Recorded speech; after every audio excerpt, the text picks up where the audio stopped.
নিজের পারফিউম যেভাবে ইউজ করি ভার্সেস বান্ধবীর পারফিউম যেভাবে ইউজ করি। নিজের পারফিউম। একদিন এই বডি স্প্রে কিনতে কিনতেই আমি ভিখারি হয়ে যাব। একদম অল্প করে দিতে হবে, একদম অল্প আছে এই বডি স্প্রেটা। ব্যাস ব্যাস ঠিক আছে, যা স্মেল ছাড়ছে তাতেই যথেষ্ট। বান্ধবীর পারফিউম। কিরে পিয়ালি, কি করছিস? বেরোবি তো? আমি তো রেডি, চল। হ্যাঁ বাবা পিয়ালি, তোর কাছে কত পারফিউমের কালেকশন। ফগের আবার দুখানা কালেকশন আছে। আমার তো রেডটা ট্রাই করা আছে, আমার এই গ্রিনটা ট্রাই করা নেই। একটু ট্রাই করবো রে আজকে। ব্যাস শুরু হয়ে গেল। ঠিক আছে দে।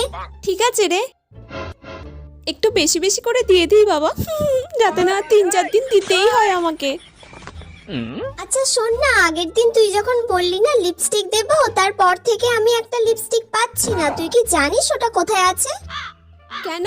আগের দিন তো আমি সব লিপস্টিক রেখে দিয়েই চলে গিয়েছি। জানি না রে, আমি বলতে পারবো না। এই নে তোর পারফিউম।